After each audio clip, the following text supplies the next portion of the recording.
Bonjour tout le monde et bienvenue dans cette nouvelle vidéo. Donc, je vais continuer les exercices de tactique, mais cette fois-ci, je vais faire une série de problèmes sur Lichess. On va aller dans la catégorie Puzzle Streak.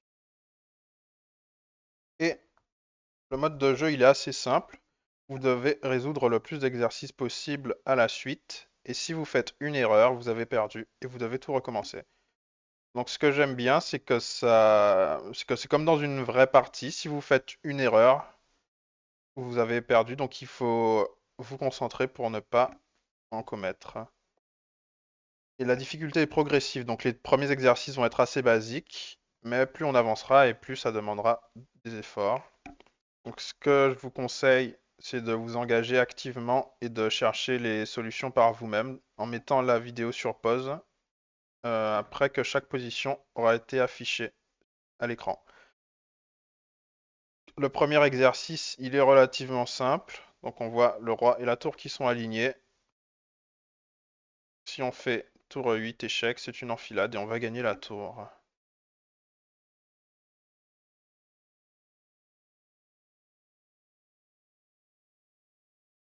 Donc, pareil, je vous laisse mettre sur pause.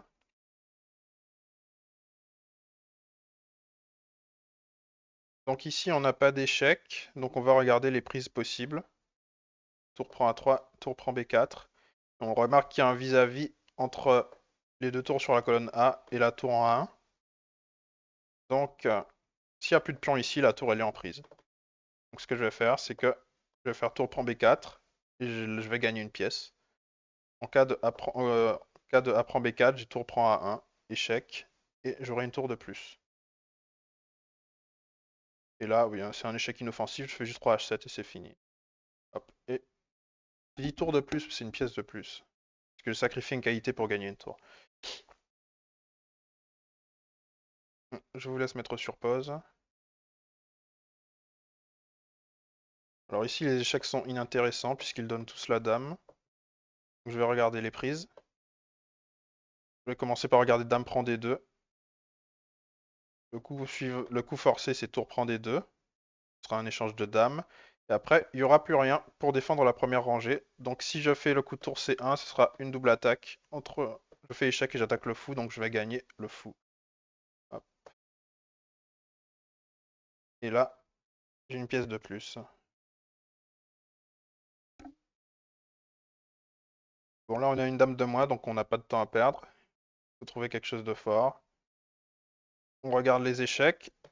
Si je fais tour H5, le roi peut pas aller sur ces cases-là, donc c'est mat.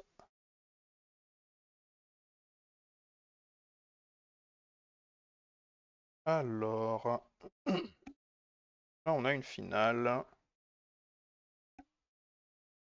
Pas d'échec possible. Je vais regarder les prises. Fou prend G2, H prend G2. Le pion blanc, il y a une case de fer dame, donc il faut que je le rattrape avec mon roi avec roi F2. Et je vais le manger. Et si pendant ce temps-là, après roi F2, les noirs font roi E4, je peux faire roi prend G2, ils vont faire roi D3. Et pendant ce temps-là, mon pion il va filer assez rapidement, j'ai l'impression. Je pense que c'est ça l'idée. Je vais quand même calculer pour pas dire de bêtises, mais fou prend G2, fou prend G2, H prend G2, roi F2, roi E4. Roi prend G2, roi D3. Roi D3, est-ce que je fais H4 direct? Bah oui, le pion va servir de leurre et je pourrai aller manger les pions à l'aile dame et gagner la finale. Ça devrait aller.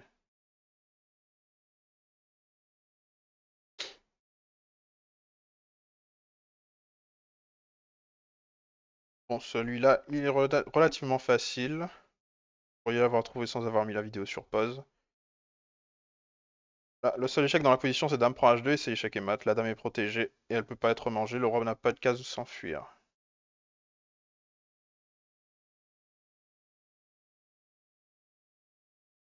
Alors ici, on n'a pas d'échec.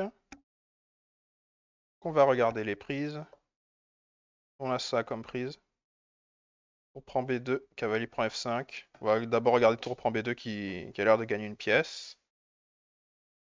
Si jamais il y a le coup fou prend D4, échec, je fais cavalier prend D4, toujours une pièce de plus, et si les noirs la récupèrent comme ça, le tour prend B7, et j'ai un fou d'avance. Autre possibilité, tour prend B2, tour prend, euh, tour prend D4, et à ce moment-là, je pense que je fais juste tour prend B7. J'ai une pièce d'avance, mais attention parce qu'à la fin, il a le coup tour D2, mais moi je peux faire tour B8. Et son seul coup pour parer l'échec, c'est de faire coup F8. Et donc tour prend F8. Et là j'ai deux pièces de plus, donc si j'en perds une, je suis toujours gagnant. Hop, prends D4, et donc là je prends. C'est bon. Donc je vous laisse mettre la vidéo sur pause.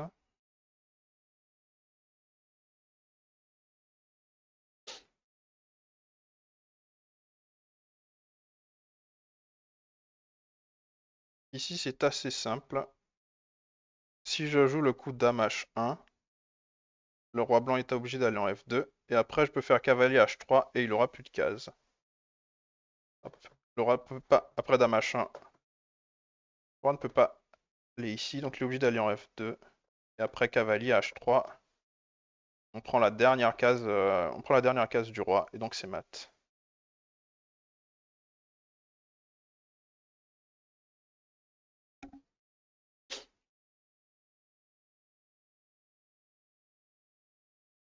Alors ici, qu'est-ce qu'on a comme échec? On a Dame prend A2 et on a Fou prend A2. Donc on va regarder Fou prend A2 d'abord. Cavalier prend A2, je joue Dame prend A2 et c'est mat. Le roi peut pas aller en C, il pourra pas aller en C1, donc je montre Fou prend A2, cavalier prend A2, Dame prend A2 et le roi peut pas aller en C1 à cause du fou qui contrôle la case. Donc sur Fou prend A2, les blancs seront obligés de jouer roi A1. Et sans trop réfléchir, je dirais que juste l'attaque à la découverte, fou D4, fou D5 échec permet de gagner la dame. On est sûr d'être gagnant. On n'a pas, on a quoi? On a une pièce de retard, donc on va avoir dame contre deux pièces. Enfin, ça devrait suffire. Euh, et voilà.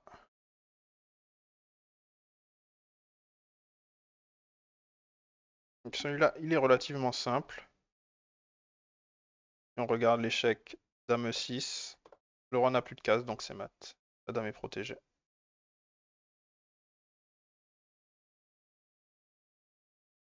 Alors ici, on a deux pièces qui sont attaquées. Le fou attaqué et la tour qui est attaquée. Et en fait, les noirs menacent, tour prend D1, échec et mat. Alors les noirs, ils se sont crus malins, ils se sont dit, ah, si je mets mon fou là, j'attaque la tour, et il y aura plus fou C1 pour parer le mat du couloir. Sauf que là, il y a un petit problème, c'est que c'est cassé aux blancs de jouer. Donc là, ils vont prendre la tour. En cas de fou prend B5, moi je l'échange ici et j'ai une qualité de plus, je vais gagner la finale. Donc sur tour prend D8, les noirs doivent faire tour prend D8. Moi je fais fou prend C4. Il n'y a pas de mat du couloir à la fin, parce que sur tour D1, le fou revient couvrir l'échec. Hop.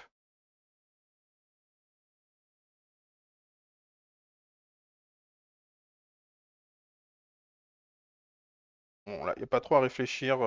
Si on mange pas la tour, on a perdu. Donc le coup, c'est forcément de prendre ici. Et je m'attendais à roi prend E5. Mais après, roi prend E5, il y avait juste roi C3 et roi C6, pour dire. Et on allait gagner le pion B6 et on se retrouvait avec un pion passé d'avance. Et une finale probablement gagnante. Donc à la place, il y a eu le coup H4. Hmm, Donc je suppose qu'ici, on pourrait jouer un coup comme E4 pour dévier le roi. Et ensuite jouer roi B6, roi C6 et roi prend B6. Bon, c'est une finale de pion, donc il faut toujours faire attention. On va calculer. E4, roi prend E4, roi C6. Après le roi. Je vais mettre des flèches pour que ce soit plus facile à comprendre. Roi C6, roi F5, roi prend B6, roi G6. Moi, je vais faire roi C5 et après il me faudra 1, 2, 3, 4, 5 temps pour faire une dame, alors que lui, il faudra un temps, 2 temps, 3 temps, 4, 5, 6 et 7. Donc j'arrive largement en avance.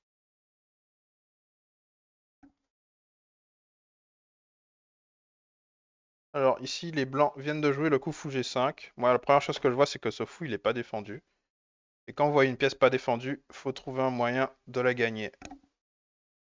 Qu'est-ce qu'on a comme échec possible? Ah, bah tiens, on a dame B6 et on a dame C5. Dame C5, c'est une double attaque. Je fais échec et j'attaque le fou. Et le fou ne peut pas revenir en E3 parce qu'il ne sera pas protégé non plus, donc je vais juste gagner une pièce. Et voilà.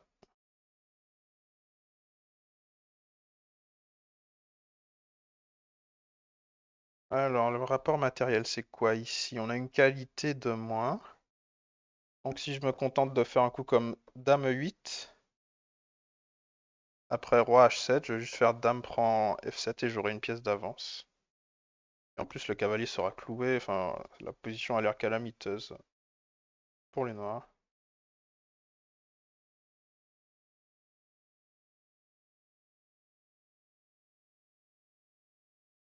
Alors, on a deux pions passés liés et un fou contre une tour.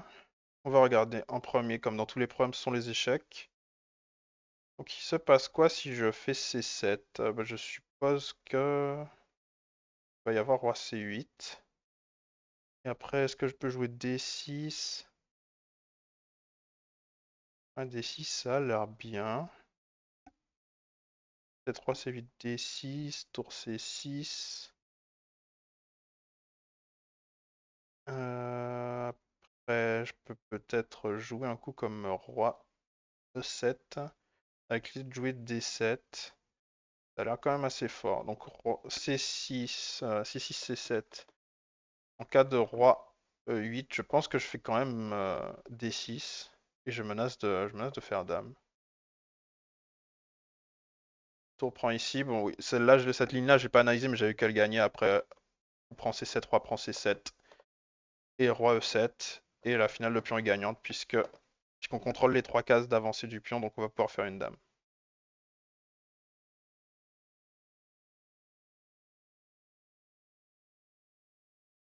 Alors, ça c'est assez classique et assez simple. L'idée c'est d'arriver sur cette case-là. Est-ce qu'il faut faire roi C6 ou est-ce qu'il faut faire roi C7? Si on fait roi C7,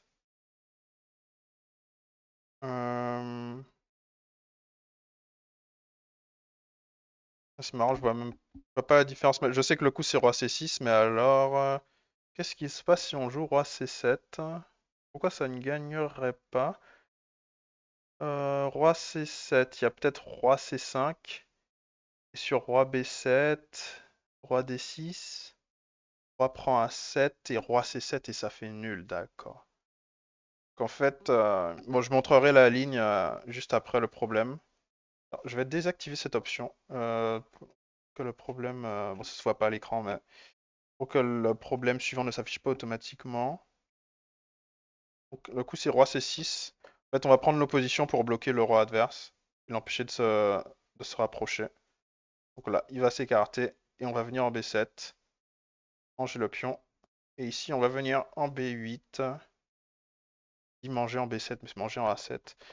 Et là, on peut faire dame sans problème. La différence entre roi C6 et roi C7, elle est importante à connaître. Donc, en cas de roi C7, je pense que les noirs peuvent jouer roi C5. Donc si je fais roi B7 pour aller manger le pion, là, il y aura le coup roi D6, avec l'idée suivante, c'est qu'après, roi prend A7, roi C7, mais le roi ne peut plus quitter la colonne. Et donc, il pourra pas faire avancer son pion et donc ce sera match nul par répétition ou par patte. Sur roi A8, on fait roi C8 et on empêche toujours le roi de quitter la colonne. Donc s'il revient là, ça répète les coups. Il suffira de le faire 3 fois pour que ça fasse nul. Si on répète encore une fois et que cette fois il y a A7, ben là je fais roi C7 et c'est patte. Donc ce qu'il faut retenir de ce problème, c'est qu'un pion tour ne gagne une finale roi pion tour contre roi ne gagne pas si le roi du défenseur arrive à bloquer le roi de l'attaquant sur la colonne du pion. Et quand on a joué roi C6, on a empêché on a empêché le roi de venir prendre l'opposition sur la colonne C. On va continuer la série.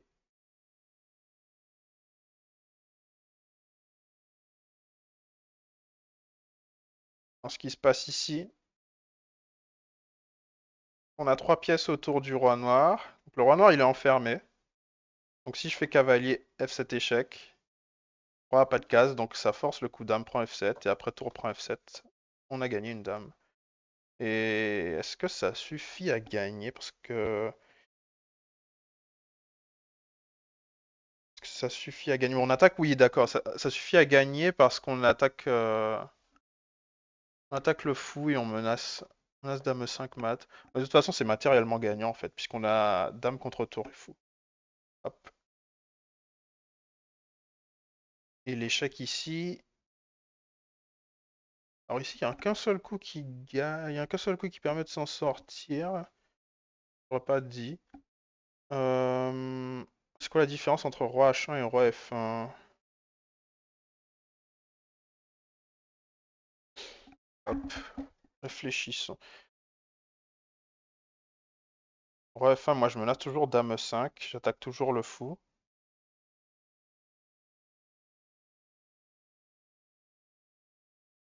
Moi, je suppose que sur roi H1, il va y avoir tour G1, roi H2, tour 8, G2, roi H3. Et après, je vois pas trop. Peut-être une répétition de coups. Ouais, peut-être une répétition de coups avec tour G3 échec. Et je vais être obligé de redonner ma dame. Donc c'est juste plus logique de faire roi F1. Ouais. Et si on fait roi H1, tac, échec, tac, échec. Et si je fais ça, c'est un échec perpétuel. Donc là, je vais être obligé de lâcher la dame, c'est ça. Mais ça... Ah oui, d'accord, en fait, les noirs, ils ont beaucoup de pions, donc ils vont pouvoir tenir la finale. Ça a l'air d'être ça. Non, même pas, c'est gagnant pour les blancs. Qu'est-ce que j'ai raté? Passe quoi sur roi H1? Ok, oui, j'ai sous-estimé ce coup-là. Je pensais que c'était trop lent. C'est pas trop... Ah d'accord, je viens de comprendre pourquoi c'est pas trop lent. En fait, fou prend E4, ça menace de mater. On va faire tour G1 et puis tour H1 et ça sera mat. Mais je pensais qu'après dame 5, on avait le temps de mater. Mais pas du tout. Parce qu'en fait, on part l'échec en faisant échec. C'est ça. Ouais, comme quoi, les exercices ils sont assez simples, mais parfois il y a des subtilités qui sont pas si faciles à comprendre.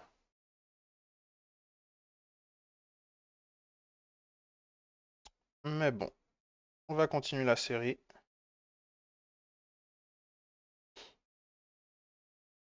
Bon, ce que je vois ici, c'est que le roi noir, il est derrière le pion, donc si je l'avance, le roi pourra pas le rattraper.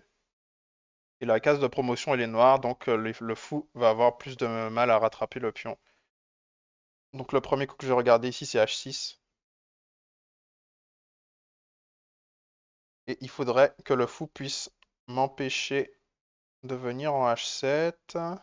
Donc après H6, je suppose fou E4. Et après, j'ai juste la fourchette cavalier F2.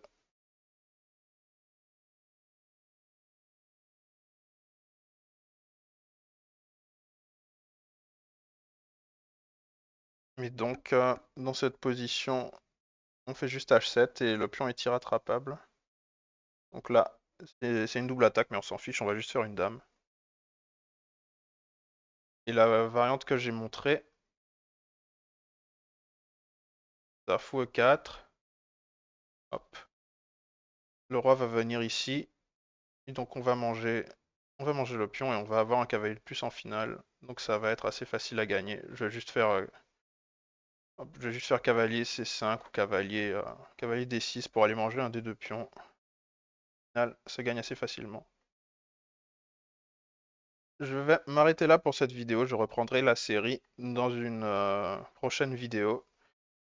Donc, restez, enfin, soyez au courant de ce qui se passe sur la chaîne. Abonnez-vous si ce n'est pas déjà fait. Et je vous dis à bientôt.